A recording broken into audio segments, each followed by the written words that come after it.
أشهد أن لا إله إلا الله وحده لا شريك له وأشهد أن محمدا عبده ورسوله أما بعد فأعوذ بالله من الشيطان الرجيم بسم الله الرحمن الرحيم الحمد لله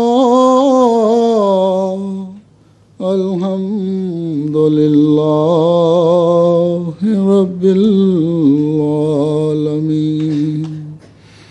الرحمن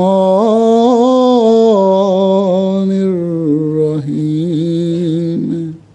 مالك يوم الدين إياك نعبد وإياك نستعين اهدنا الصراط المستقيم صراط الذين أنعمت عليهم غير المغضوب عليهم ولا الضالين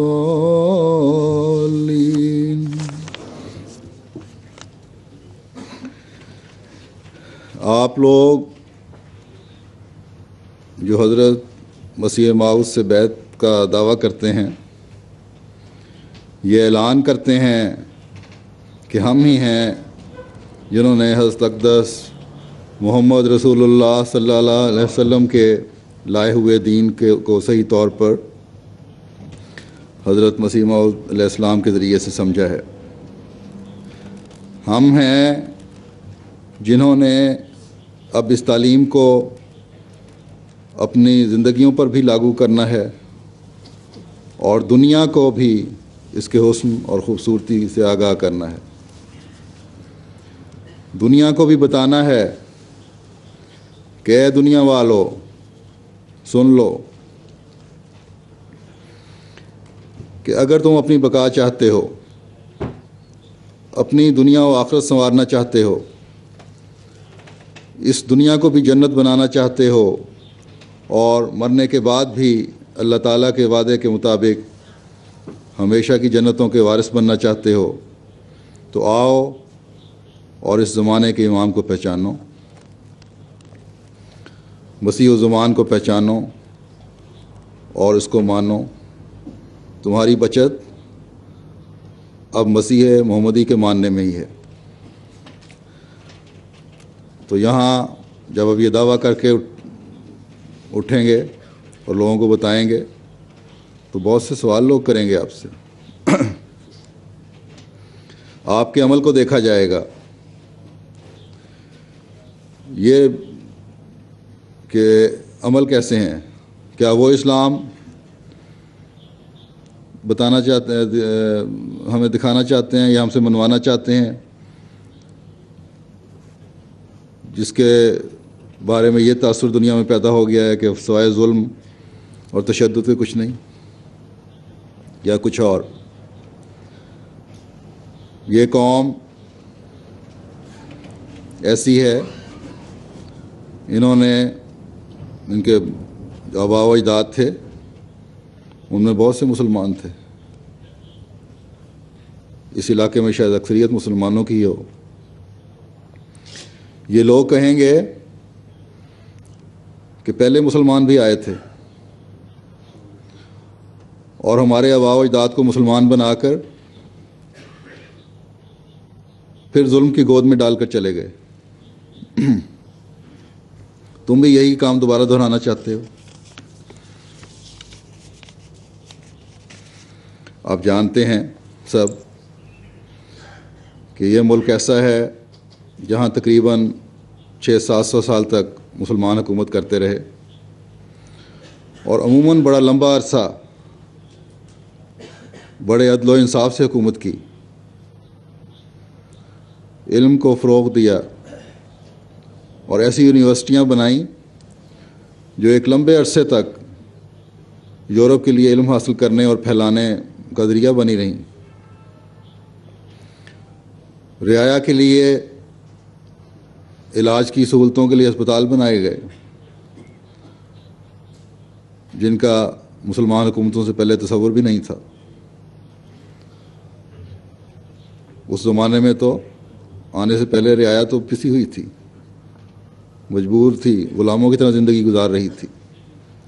تو بہرحال مسلمانوں نے لمبا عرصہ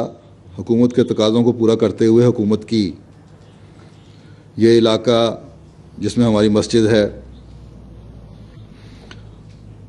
آپ سب جانتے ہیں، یہ صوبہ جو ہے یہ یورپ میں مسلمانوں کی پہچان تھا۔ قرطبہ کی مسجد آج بھی مسلمانوں کی شان و شوکت کا اظہار کرتی نظر آتی ہے، لیکن آج اس کے بیچ میں ایک چرچ بھی قائم ہے۔ پھر غرناطہ اور دوسری جگہوں میں عمارات یا ان کے آثار نظر آتے ہیں۔ مسلمانوں کی بدقسمتی کہ ایک لمبا عرصہ حکومت کرنے کے بعد پھر یہ ملک عیسائیت کی گود میں چلا گیا۔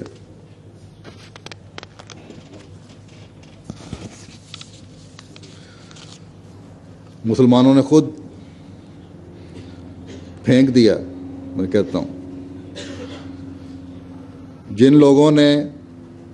عدل و انصاف قائم کرنے کے لیے، غلامی سے نجات حاصل کرنے کے لیے مسلمانوں کو بلایا تھا،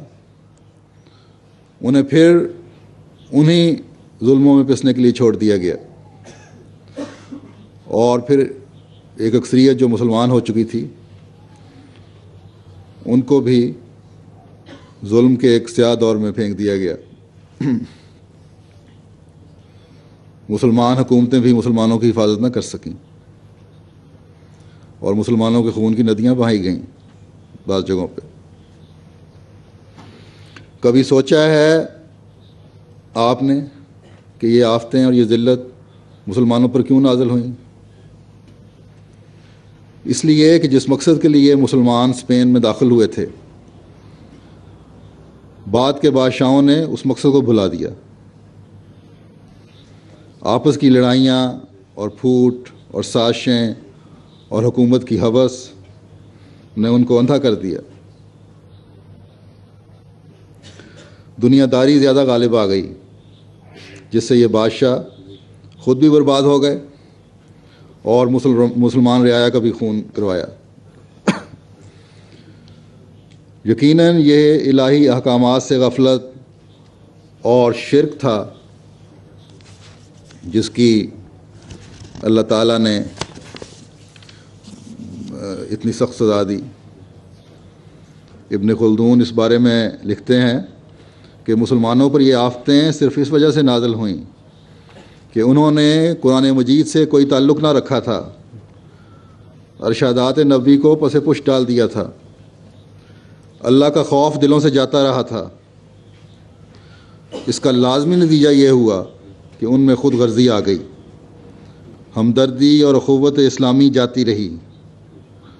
اولو الامر کی اطاعت سے سبکدوش ہو گئے، عیسائیوں کے دوست اور بدخواہ اور ہواخواہ بن گئے اور باہم لڑ جھگڑ کر عیسائیوں کی بڑھتی ہوئی قوت کو مدد پہنچائی۔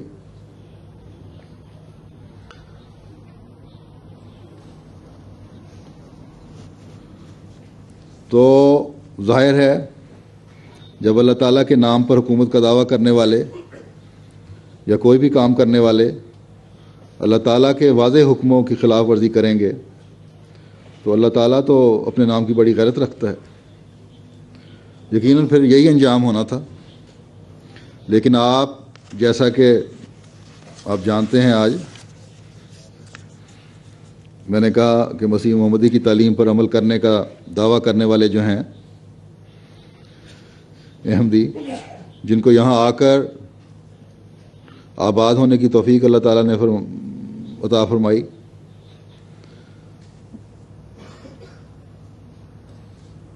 گزشتہ 30 سال میں جو یہاں کے حالات بدلے،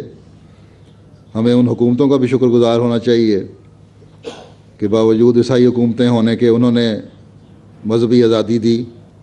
مسلمانوں کو مسلمان کے طور پر رہنے کا حق دیا، اور یہ یقیناً آج کل کے دور کی حکومتوں کی شرافت ہے، اور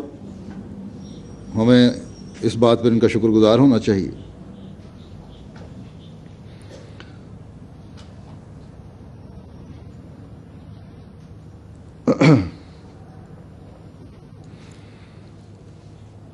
آج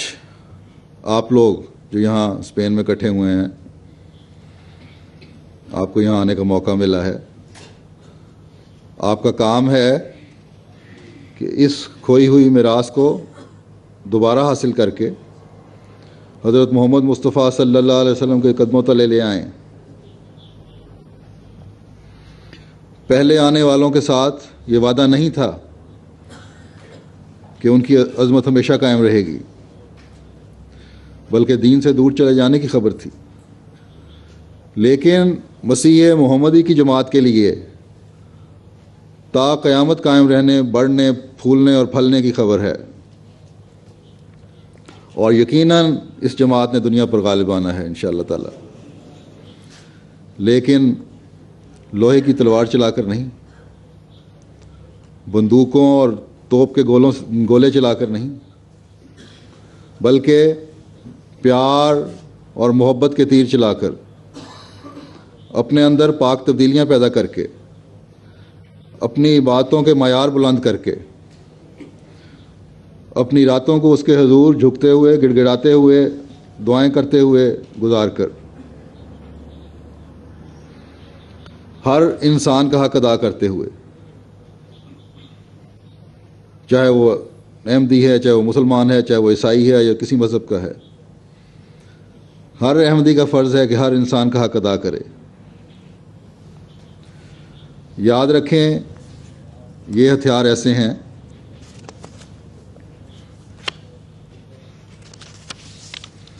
جن کا کوئی طاقت مقابلہ نہیں کر سکتی، بس دعائیں کرتے ہوئے یہاں رہنے والے احمدی اس طرح توجہ دیں اور احمدیت کے پیغام کو اس ملک کے کونے کونے میں پہنچانے کی کوشش کریں، اسلام کی خوبصورت تعلیم کا حسن لوگوں کے سامنے پیش کریں، جہاں آپ دنیا کمانے کے لیے کوئی کام یا کاروبار کر رہے ہیں، وہاں ساتھ اس خوبصورت تعلیم کی خوشبو بھی بکھیرتے چلے جائیں۔ اس صوبے میں تو اکثریت ایسے لوگوں کی ہے جن کے آباء و اجداد مسلمان تھے اور خوف اور ڈر سے عیسائی ہو گئے،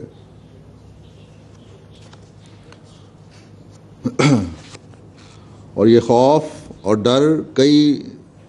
نسلیں گزرنے کے بعد بھی ابھی تک قائم ہے۔ حکمت سے، طریقے سے ان کو یہ پیغام پہنچاتے رہیں، اور مسلسل صبر اور دعا کے ساتھ یہ کام کرتے رہیں۔ آپ جتنی بھی کوشش کر لیں وہ معمولی کوشش ہی ہوگی، اور یہ معمولی کوششیں ہی ہیں اس زمانے میں جنہوں نے یہ انقلاب لانا ہے، کیونکہ حضرت محمد رسول اللہ صلی اللہ علیہ وسلم کی پیشگوئیوں کے مطابق یہ وہی زمانہ ہے جس میں تمام دنیا کے نیک فطرت لوگوں نے احمدیت یعنی حقیقی اسلام میں شامل ہونا ہے، اور یہ اللہ تعالیٰ کے وعدے ہیں جنہوں نے یقیناً پورا ہونا ہے۔ آپ کو تو اللہ تعالیٰ اس کام میں حصہ دار بنا کر ثواب پہنچانا چاہتا ہے، دنیا و آخرت آپ کی سنوارنا چاہتا ہے۔ باوجود اس کے کہ مسلمانوں کے خلاف دنیا میں محاذ قائم ہوئے ہیں، باوجود اس کے کہ آج مسلمان کو دنیا میں ہر جگہ برا سمجھا جاتا ہے، باوجود اس کے کہ آج مغربی ممالک میں ہر شخص اور مغربی ممالک کی ہر حکومت ہر مسلمان کو شک کی نظر سے دیکھتی ہے، پھر بھی مسلمانوں کے امن پسند حصے کو لوگ دیکھنا اور سننا چاہتے ہیں، پسند کرتے ہیں۔ اور آج جماعت احمدیہ ہی ہے جو اسلام کی امن پسندی کی، محبت اور پیار کی خوبصورت تصویر دنیا کے سامنے پیش کرتی ہے۔ بس کوشش کریں ہر احمدی مرد اور عورت جو یہاں رہتا ہے کوشش کرے کہ احمدیت کی تبلیغ کے کام کو سنجیدگی سے لے اور سنجیدگی سے انجام دے۔ برکت تو اللہ تعالیٰ نے ڈالنی ہے، نیک نیتی سے کیے گئے کام اور دعاؤں کو اللہ تعالیٰ ضرور پھل لگاتا ہے۔ عمومی طور پہ جن لوگوں سے میرا واسطہ پڑا ہے، یہاں کے لوگوں میں بڑی شرافت ہے، حوصلے سے بات سننی بھی آتی ہے اور دلیل کی بات سنتے بھی ہیں۔ تو ان کی یہ نیک فطرت اور شرافت جو ہے یہ تقاضا کرتی ہے کہ ان تک صحیح پیغام اسلام کا پہنچے۔ دلوں کو بدلنا اللہ تعالیٰ کا کام ہے، آپ کا کام ہے پیغام پہنچانا، دعائیں کرنا اور محنت سے کوشش کر کے یہ پیغام مسلسل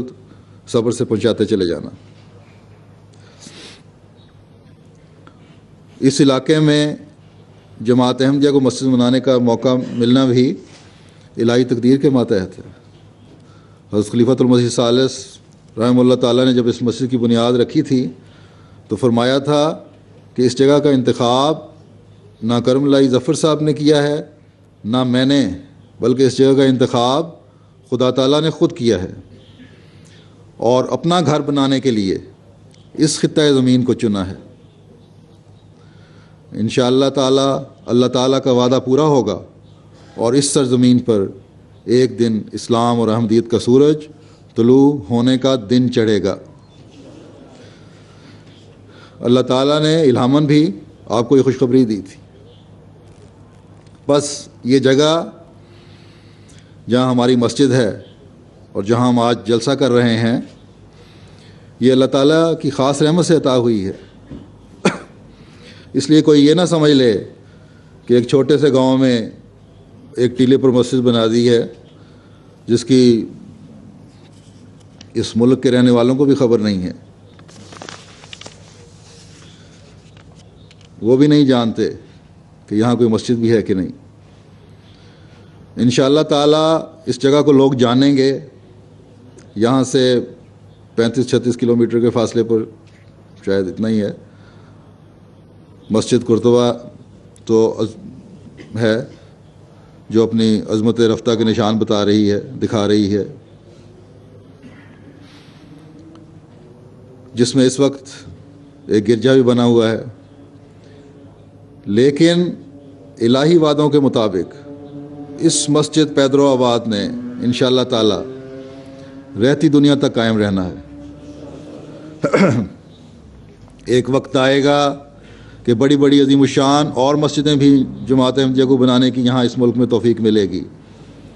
لیکن یہ جو دعاؤں کے ساتھ عاجزانہ ابتدا ہوئی ہے اس کو تاریخ احمدیت کبھی نہیں بھلا سکے گی۔ آج آپ لوگ بھی یہاں تھوڑے ہیں، لیکن جیسا کہ میں نے کہا دعوت اللہ کا حق ادا کرنے کی کوشش کریں تو آپ لوگوں کا نام بھی تاریخ کا حصہ بننے والا ہے۔ یہ ابتدائی لوگ ہی ہوتے ہیں جو تاریخ کا حصہ بنتے ہیں۔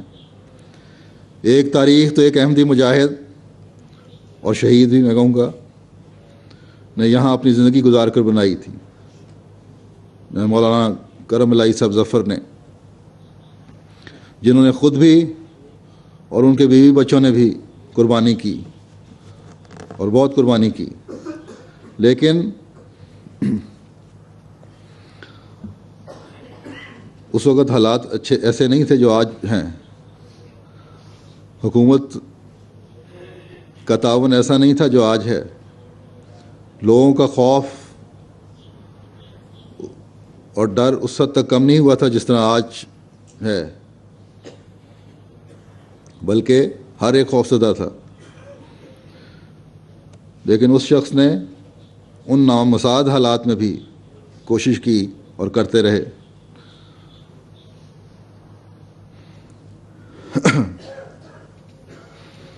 تو جیسا کہ میں نے کہا، اب تو حالات بھی بہت بہتر ہیں اور تعداد بھی آپ کی سینکڑوں میں ہے۔ اگر وہ عزم پیدا کر لیں تو یقیناً پھر پھل لگیں گے۔ اور آج بھی جو اس کام میں جت جائیں گے، جیسا کہ میں نے کہا، تاریخ کا حصہ بن جائیں گے۔ تو بہرحال یہ خدائی تقدیر ہے، اس نے پورا ہونا ہے انشاءاللہ تعالی۔ آپ کو اللہ تعالیٰ نے موقع دیا ہے تاریخ کا حصہ بننے کا، فائدہ اٹھا لیں، ورنہ خدا نے تو اپنی قدرت دکھانی ہے، کسی اور کو اس خدمت کا موقع عطا فرما دے گا۔ لیکن پھر آپ لوگ خود بھی افسوس کریں گے اور آپ کی نسلیں بھی افسوس کریں گی کہ ہمارے باپ دادا کو تاریخ کا حصہ بننے کا موقع ملا تھا، اللہ تعالیٰ کے فضلوں کو سمیٹنے کا موقع ملا تھا، لیکن انہوں نے فائدہ نہیں اٹھایا اور محروم رہے۔ بس اس موقع سے فائدہ اٹھائیں، اللہ تعالیٰ کی اس بشارت سے فائدہ اٹھائیں کہ ومن آسن قول ممن دعا الی اللہ وعمل صالحا وقال اننی من المسلمین۔ اور بات کہنے میں اس سے بہتر کون ہو سکتا ہے جو اللہ کی طرف بلائے اور نیک اعمال بجا لائے اور کہے کہ میں یقیناً کامل فرما برداروں میں سے ہوں۔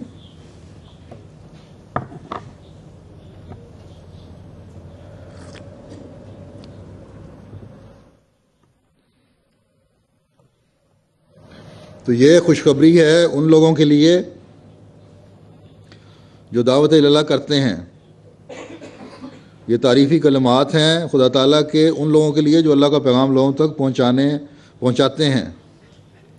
نیک عمل کرتے ہیں، فرما برداری اختیار کرتے ہیں۔ لیکن یہ ارشاد، یہ پیغام ان لوگوں کے لیے بھی ہے جو ایک طرف تو ایمان کا دعویٰ کرتے ہیں، تجدید بیعت کر کے یہ عہد کر رہے ہوں کہ ہم دین کو دنیا پر مقدم رکھیں گے، اور دوسری طرف ابھی تک دعوت اللہ کے کام میں اپنے آپ کو جھونکا ہی نہیں،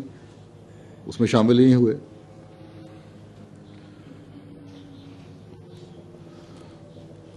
تو فرمایا کہ سن لو کہ اللہ کے نزدیک وہی سب سے بہتر ہے، وہی زیادہ اجر پانے والا ہے جو اللہ تعالیٰ کے پیغام کو بھی دنیا میں پہنچائے، دنیا میں اعلان کرے کہ دنیا و آخرت سنوارنی ہے، اور دنیا و آخرت سنوارنے کا اگر سامان کرنا ہے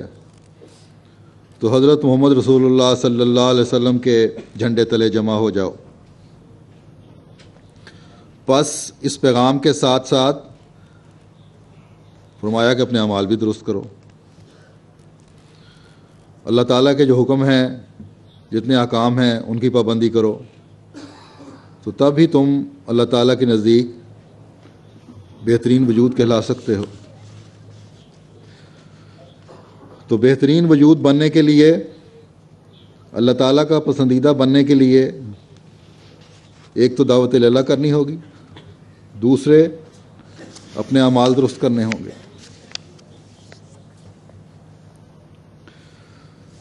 دعوت اللہ کی ترغیب نبی کریم صلی اللہ علیہ وسلم نے مختلف طریقوں سے اپنے صحابہ کو دی ہے اور دیا کرتے تھے۔ تاکہ ان میں زیادہ سے زیادہ اس کا شوق پیدا ہو اور وہ زیادہ سے زیادہ اللہ تعالیٰ کی رضا حاصل کرنے کی کوشش کریں اور کرنے والے بنیں۔ حضرت سہل بن سعد بیان کرتے ہیں کہ نبی کریم صلی اللہ علیہ وسلم نے حضرت علی کو مخاطب کر کے فرمایا، بخدا تیرے ذریعے ایک آدمی کا ہدایت پا جانا تیرے لیے اعلیٰ درجہ کے سرخ اونٹوں کے مل جانے سے زیادہ بہتر ہے۔ اب یہاں بہت سے لوگ اپنی معاشی حالت بہتر کرنے آتے ہیں، کسی مادی چیز کو دیکھ کر بہت متاثر ہو جاتے ہیں، لمبی لمبی کاریں ہیں، اعلیٰ قسم کی کاریں ہیں، روپے پیسے کی فراوانی ہے لوگوں میں، بعضوں میں تو اس قسم کی چیزیں، تو اس سٹیٹس کی تلاش اور معاشی حالت کی بہتری کے لیے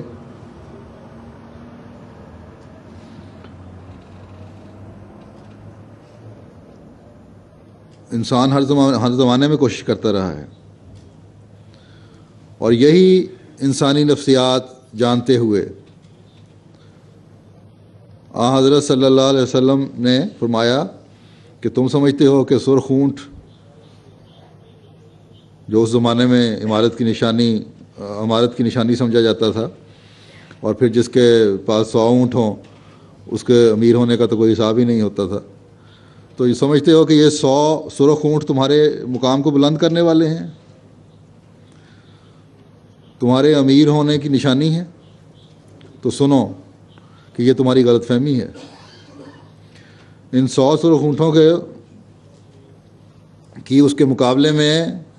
کوئی حیثیت نہیں کہ کوئی انسان تمہارے ذریعے سے ہدایت پا جائے اور پھر اس کے نتیجے میں نیکیوں پر قائم ہو جائے۔ اللہ کے نزدیک تمہارا مقام اس ہدایت کے دینے سے بلند ہوگا، وہ سرخ اونٹوں سے یا امیر بننے سے یا پیسہ آنے سے بلند نہیں ہوگا۔ اور ایک مومن کی تو یہی تڑپ ہونی چاہیے کہ وہ اللہ تعالیٰ کی رضا حاصل کرنے کی ہر وقت تلاش میں رہے۔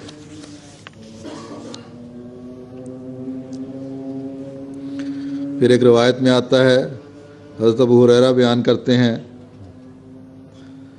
کہ رسول اللہ صلی اللہ علیہ وسلم نے فرمایا، جو شخص کسی نیک کام اور ہدایت کی طرف بلاتا ہے اس کو اتنا ہی ثواب ملتا ہے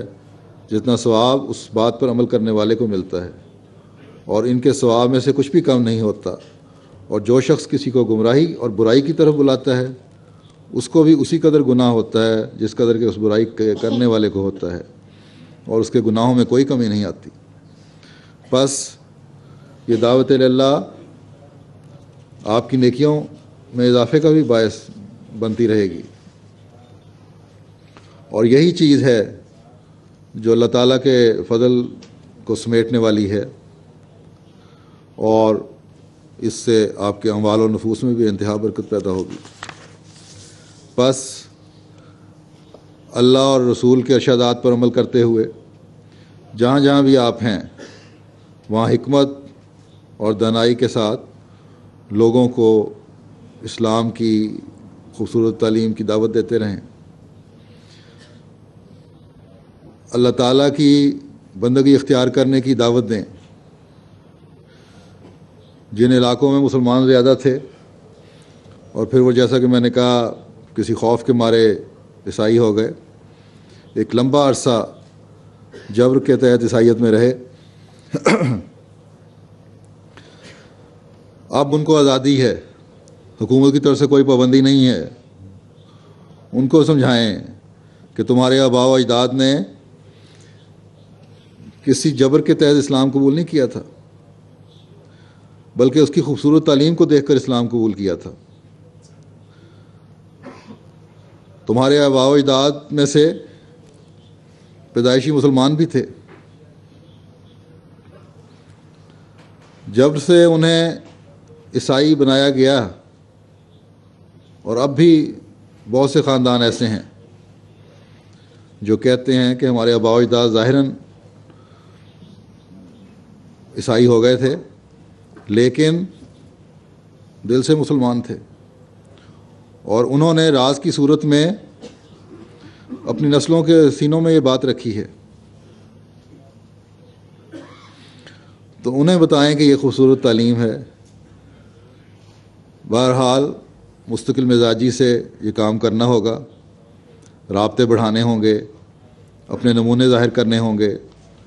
دعاؤں پر زور دینا ہوگا، تو اللہ تعالیٰ انشاءاللہ تعالیٰ راستے بھی کھولے گا اور کامیابیاں بھی دے گا۔ حضرت مسیح موعود علیہ الصلوۃ والسلام دعوت اللہ کے طریق بیان کرتے ہوئے فرماتے ہیں کہ چاہیے کہ جب کلام کرے تو سوچ کر اور مختصر کام کی بات کرے، بہت بحثیں کرنے کا کچھ فائدہ نہیں ہوتا، بس چھوٹا سا چٹکلا کسی وقت چھوڑ دیا جو سیدھا کان کے اندر چلا جائے، پھر کبھی اتفاق ہو تو پھر صحیح، غرض آہستہ آہستہ پیغام حق پہنچاتا رہے اور تھکے نہیں، کیونکہ آج کل خدا کی محبت اور اس کے ساتھ تعلق کو لوگ دیوانگی سمجھتے ہیں۔ اگر صحابہ اس زمانے میں ہوتے تو لوگ انہیں سودائی کہتے اور وہ انہیں کافر کہتے۔ دن رات بیہودہ باتوں اور طرح طرح کی غفلتوں اور دنیاوی فکروں سے دل سخت ہو جاتا ہے، بات کا اثر دیر سے ہوتا ہے۔ یہ مثال بیان فرمائی ہے کہ ایک شخص علی گڑھ غالباً تحصیلدار تھا، میں نے اس کو کچھ نصیحت کی، وہ مجھ سے ٹھٹھا کرنے لگا، ہنسی کرنے لگا، تو میں نے دل میں کہا میں بھی تمہارا پیچھا نہیں چھوڑنے کا۔ آخر بات کرتے کرتے اس پر وہ وقت آ گیا کہ وہ یا تو مجھ پر تمسخر کر رہا تھا، مذاق اڑا رہا تھا، یا چیخیں مار مار کر رونے لگا۔ تو فرمایا کہ بعض اوقات سعید آدمی ایسا معلوم ہوتا ہے جیسے شقی ہے، یعنی بدنصیب آدمی لگ رہا ہوتا ہے، بدبخت لگ رہا ہوتا ہے، لیکن حقیقت میں وہ سعید فطرت ہوتا ہے۔ تو فرمایا کہ یاد رکھو ہر قفل کے لیے ایک کلید ہے، ہر تالے کے لیے ایک چابی ہے، بات کے لیے بھی ایک چابی ہے، وہ مناسب طرز ہے۔ جس طرح دواؤں کی نسبت میں نے ابھی کہا ہے کہ کوئی کسی کے لیے مفید اور کوئی کسی کے لیے مفید ہے، ایسے ہی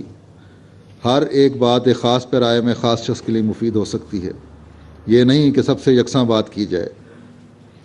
بیان کرنے والے کو چاہیے کہ کسی کے برا کہنے کو برا نہ منائے، بلکہ اپنا کام کیے جائے اور تھکے نہیں۔ امراء کا مزاج بہت نازک ہوتا ہے اور وہ دنیا سے غافل بھی ہوتے ہیں، بہت باتیں سن بھی نہیں سکتے، انہیں کسی موقع پر کسی پیرائے میں نہایت نرمی سے نصیحت کرنا چاہیے۔ تو ماحول کے مطابق، طبیعت کے مطابق بات کی جائے، لیکن اس کے لیے بہرحال پہلے رابطے اور تعلقات بنانے ہوں گے۔ پہلے دن تو کوئی بات نہیں سنا کرتا، جا کے ایک دم شروع ہو جائے گا تبلیغ کرنا، اور ظاہر ہے بات کا بھی اس کی اثر ہوتا ہے جو اپنے اندر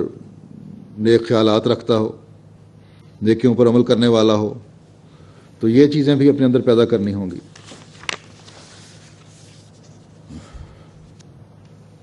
اور یہی اللہ تعالیٰ کا حکم ہے، اور اس سے اثر بھی ہوتا ہے۔ اللہ تعالیٰ قرآن کریم میں فرماتا ہے کہ یا ایھا الذین آمنوا لما تقولون ما لا تفعلون کبر مقتا عند اللہ ان تقولوا ما لا تفعلون، کہ اے وہ لوگوں جو ایمان لائے ہو، تم کیوں وہ کہتے ہو جو کرتے نہیں؟ اللہ کے نزدیک یہ بہت بڑا گناہ ہے کہ تم وہ کہو جو تم کرتے نہیں۔ تو جب تبلیغ کر رہے ہوں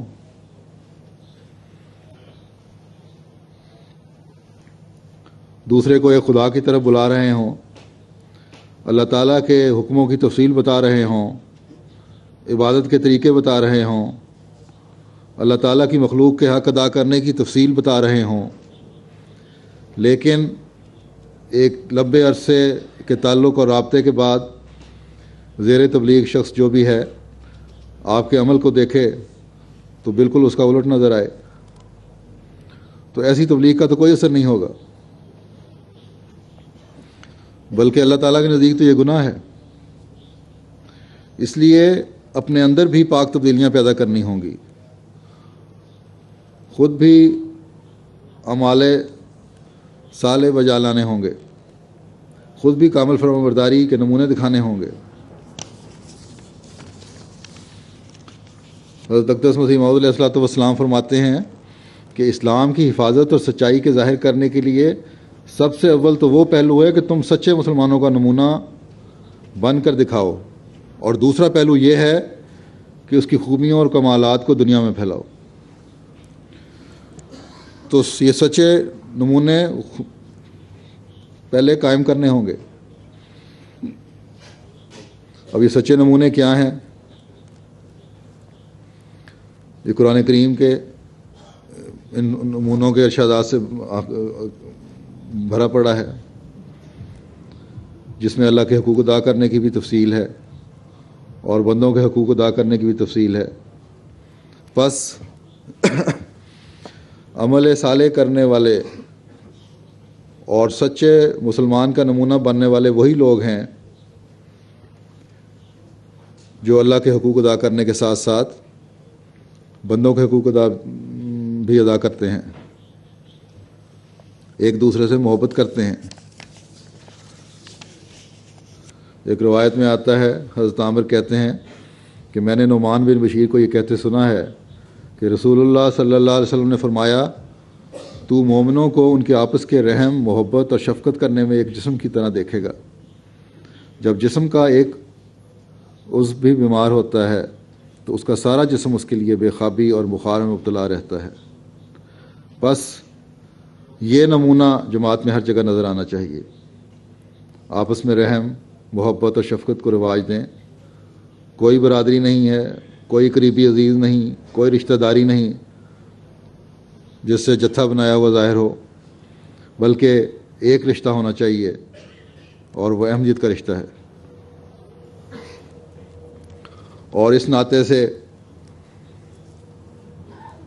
اللہ کے رسول صلی اللہ علیہ وسلم کے ارشاد کے مطابق ایک جسم ہو کر رہیں۔ ایک کو تکلیف ہو تو پورے جسم کو تکلیف ہونی چاہیے۔ اگر کوئی رنجشیں ہیں بھی تو ان کو بھلا دیں۔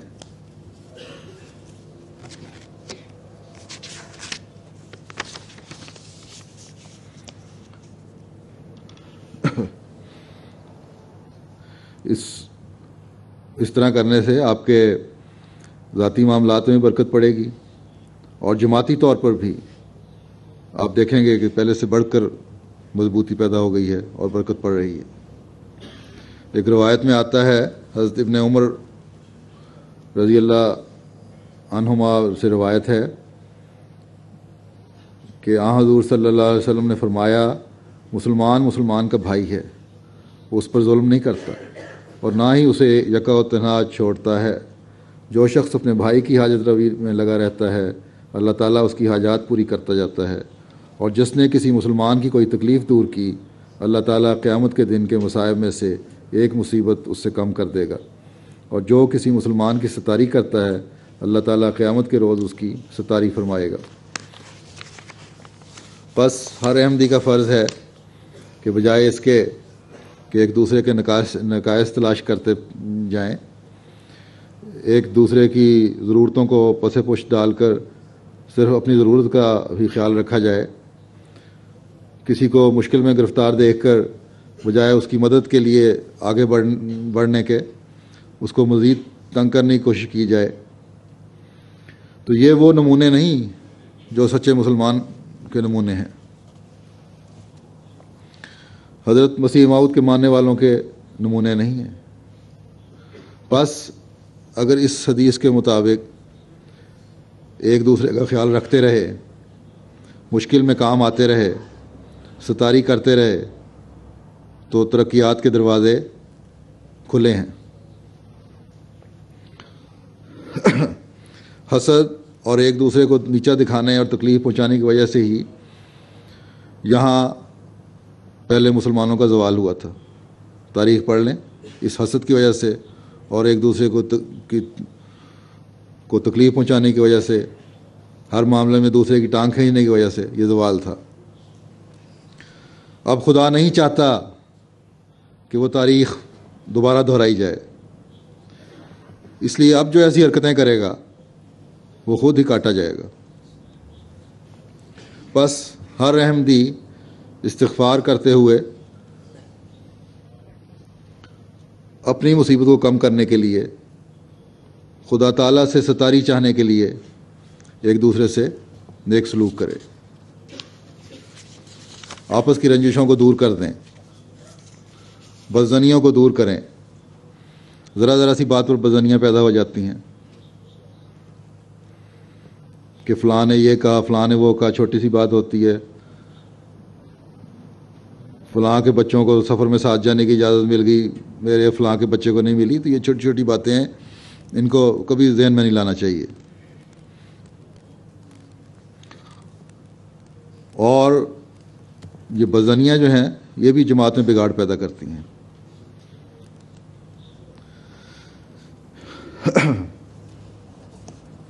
خود آدمی کے اپنے اندر بگاڑ پیدا کرتی ہیں، اس کی روحانی حالت کو میں کمی کرتی ہیں، اور گھروں میں جب باتیں ہو رہی ہوں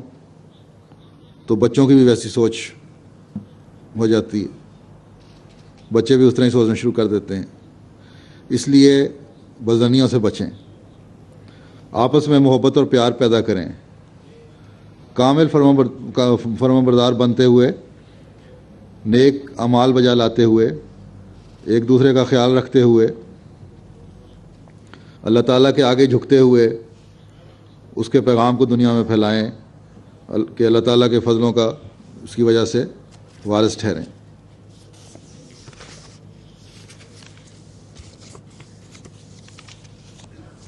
حضرت اقدس مسیح موعود علیہ الصلوۃ والسلام فرماتے ہیں کہ خدا تعالیٰ چاہتا ہے کہ تمہیں ایک ایسی جماعت بنا دے کہ تم تمام دنیا کے لیے نیکی اور راست بازی کا نمونہ ٹھہرو، سو اپنے درمیان سے ایسے شخص کو جلد نکال لو جو بدی اور شرارت اور فتنہ انگیزی اور بد نفسی کا نمونہ ہے۔ جو شخص ہماری جماعت میں غربت اور نیکی اور پرہیزگاری اور حلم اور نرم زبانی اور نیک مزاجی اور نیک چلنی کے ساتھ نہیں رہ سکتا، وہ جلد ہم سے جدا ہو جائے، کیونکہ ہمارا خدا نہیں چاہتا کہ ایسا شخص ہم میں رہے،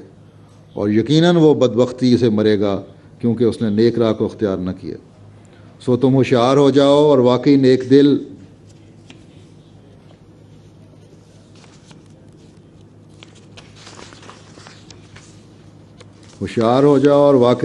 دل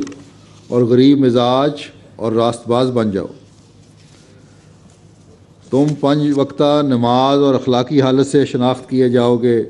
اور جس میں بدی کا بیج ہے وہ اس نصیحت پر قائم نہیں رہ سکے گا۔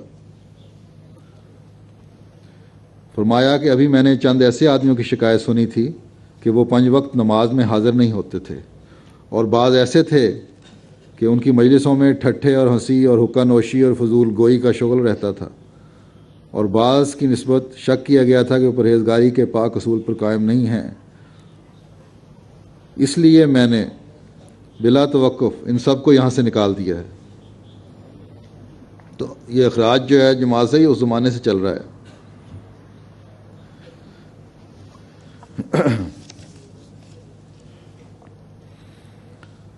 کہ تاکہ نکال دیا ہے کہ تا دوسروں کے ٹھوکر کھانے کا موجب نہ ہوں، اگرچہ شرعی طور پر ان پر کچھ ثابت نہ ہوا، لیکن اس کارروائی کے لیے اس قدر کافی تھا کہ شکی طور پر ان کی نسبت شکایت ہوئی۔ میں خیال کرتا ہوں کہ اگر وہ راست بازی میں ایک روشن نمونہ دکھاتے تو ممکن نہ تھا کہ کوئی شخص ان کے حق میں بول سکتا، یعنی ان کے خلاف کوئی ایسی بات کرتا۔ تو جو سزا حاصل کرنے والے یہ کہتے ہیں، شور مچاتے ہیں کہ بغیر ثابت کیے ہمیں کیوں بعض پابندیاں لگا دی گئی ہیں، ان کے لیے ارشاد کافی ہے۔ فرمایا کہ میں یہ بھی ظاہر کرنا چاہتا ہوں کہ یہ لوگ در حقیقت ان لوگوں میں سے نہ تھے جنہوں نے راست بازی کی تلاش میں ہماری ہمسائیگی اختیار کی۔ اصل بات یہ ہے کہ ایک کھیت جو محنت سے تیار کیا جاتا ہے اور پکایا جاتا ہے، اس کے ساتھ خراب بوٹیاں بھی پیدا ہو جاتی ہیں جو کاٹنے اور جلانے کے لائق ہوتی ہیں۔ ایسا ہی قانون قدرت چلا آیا ہے جس سے ہماری جماعت باہر نہیں ہو سکتی، اور میں جانتا ہوں کہ وہ لوگ جو حقیقی طور پر میری جماعت میں داخل ہیں، ان کے دل خدا تعالیٰ نے ایسے رکھے ہیں کہ وہ طبعاً بدی سے متنفر اور نیکی سے پیار کرتے ہیں، اور میں امید رکھتا ہوں کہ وہ اپنی زندگی کا بہت اچھا نمونہ لوگوں کے لیے ظاہر کریں گے۔ پھر آپ نے فرمایا کہ اس جماعت کو تیار کرنے سے غرض یہی ہے کہ زبان، کان، آنکھ اور ہر ایک عضو میں تقویٰ سرایت کر جاوے، تقویٰ کا نور اس کے اندر اور باہر ہو، اخلاق حسنہ کا اعلیٰ نمونہ ہو، اور بے جا غصہ اور غضب وغیرہ بالکل نہ ہو۔ میں نے دیکھا ہے کہ جماعت کے اکثر لوگوں میں غصہ کا نقص اب تک موجود ہے، تھوڑی تھوڑی سی بات پر کینہ اور بغض پیدا ہو جاتا ہے اور آپس میں لڑ جھگڑ پڑتے ہیں۔ ایسے لوگوں کا جماعت میں سے کچھ حصہ نہیں ہوتا، اور میں نہیں سمجھ سکتا کہ اس میں کیا دقت پیش آتی ہے کہ اگر کوئی گالی دے تو دوسرا چپ کر رہے اور اس کا جواب نہ دے۔ ہر ایک جماعت کی اصلاح اول اخلاق سے شروع ہوا کرتی ہے۔ چاہیے کہ ابتدا میں صبر سے تربیت کرے، اور سب سے عمدہ ترکیب یہ ہے کہ اگر کوئی بدگوئی کرے تو اس کے لیے درد دل سے دعا کرے۔ اگر کوئی بات بری کہتا ہے تو اس کے لیے درد دل سے دعا کرے کہ اللہ تعالیٰ اس کی اصلاح کر دے وے، اور دل میں کینے کو ہرگز نہ بڑھاوے۔ فرمایا خدا تعالیٰ ہرگز نہیں پسند کرتا، خدا تعالیٰ ہرگز پسند نہیں کرتا کہ حلم اور صبر اور عفو جو کہ عمدہ صفات ہیں ان کی جگہ درندگی ہو۔ اگر تم ان صفات حسنہ میں ترقی کرو گے تو بہت جلد خدا تک پہنچ جاؤ گے۔ لیکن مجھے افسوس ہے کہ جماعت کا ایک حصہ ابھی تک ان اخلاق میں کمزور ہے۔ ان باتوں سے صرف شماتت اعداء ہی نہیں ہے، یعنی دشمنوں کو حسین چھٹے کا موقع نہیں صرف ملتا، بلکہ ایسے لوگ خود بھی قرب کے مقام سے گرائے جاتے ہیں، اللہ تعالیٰ کا قرب نہیں پا سکتے وہ۔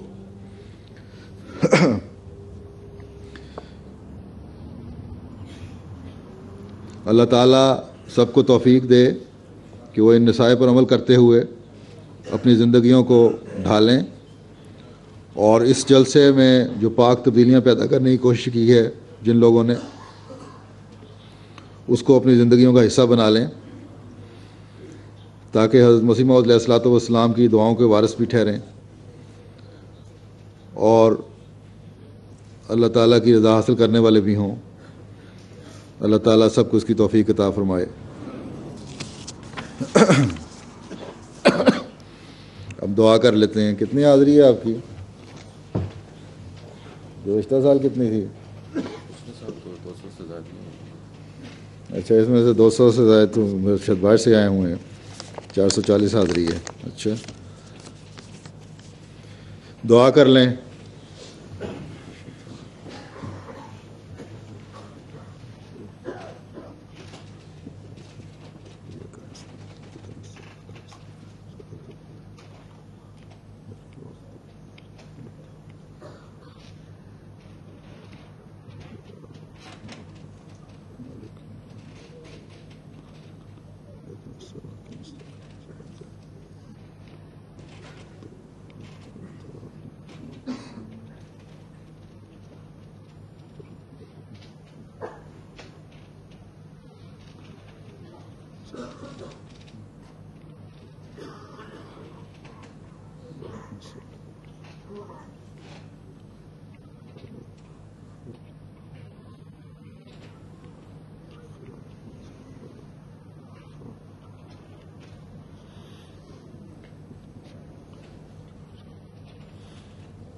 آمین۔ السلام علیکم ورحمۃ اللہ۔